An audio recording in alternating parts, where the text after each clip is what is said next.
Aloha. No, it's not Hawaii, but it's still a pretty amazing place. And if you wonder what Aloha has to do with leadership or HR, well, let's find out. What if the secret to being a powerful people leader isn't working harder, but how you show up in love for yourself and others? As I said, today we're talking about Aloha, which is way bigger than sunsets and Hawaii or beaches. It's about cultivating happiness and influence through love and connections. And why I love everything about Aloha is because it's both spiritual and completely practical. It's about showing up fully in your relationships, work-wise or home, including the relationship you have with yourself, and realizing that happiness and leadership, yes, go hand in hand. When people hear about Aloha, they think of love and Hawaii or even positive vibes. But in leadership, Aloha is much more.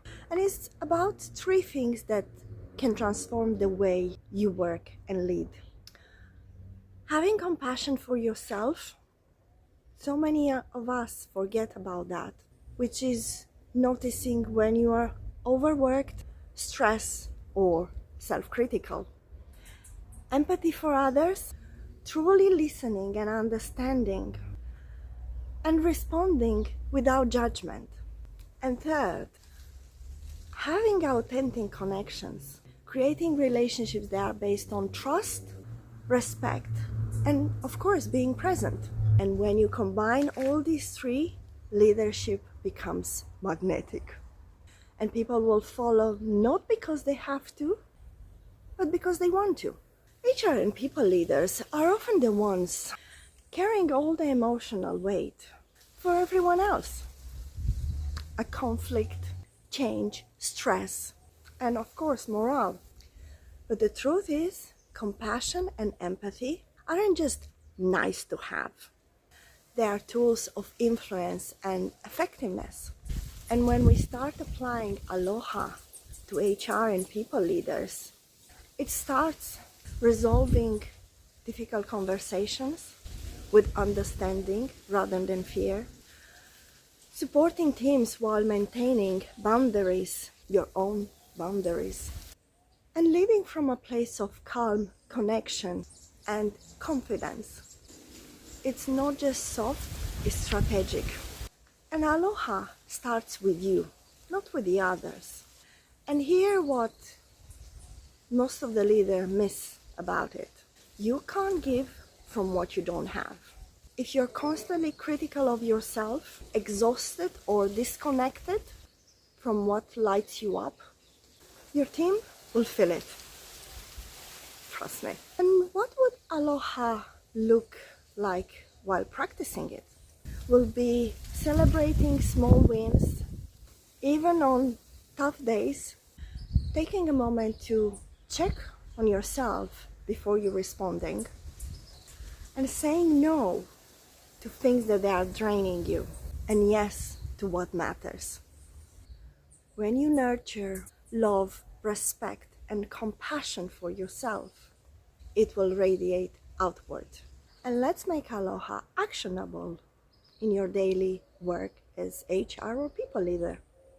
And here are three ways to bring this concept in your day without adding more on your plate. That's not about it. Now I'd like you to take 1 to 2 minutes before each meeting or call and pause and ask yourself, how am I feeling right now? And what energy do I bring on the table today? And while continuing for 2 minutes, just doing a bit of evening, just to check in with yourself. As even a brief pause can help you lead with awareness rather than reaction. Instead of jumping directly into judgments and solutions, ask yourself questions like, what's more important for you right here, right now? And this small shift creates trust, connection, and influence, even in tough situations. And that's a good lesson for me too. And before you finish your workday, take a moment to reflect. Where did you show care and understanding today?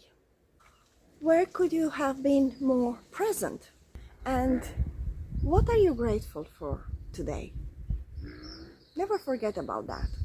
This reinforces aloha internally and externally, making it a habit, not just an idea to have. And these small intentional practices helps aloha move from a concept to a daily leadership skill. When you constantly show up with care, compassion, and connection, your team notices. Also, your own well-being. Today we explore aloha, which is to love is to be happy within it. The concept that true leadership isn't just about policies, processes, or productivity. It's much more. And when you lead with aloha, influence, trust, and engagement naturally follow. And in the next video, we'll talk about your internal power, how to reclaim that inner power and lead from the strength that comes with it. If this resonated, like, comment, and don't forget to subscribe. And I'll see you next on the cold island of England.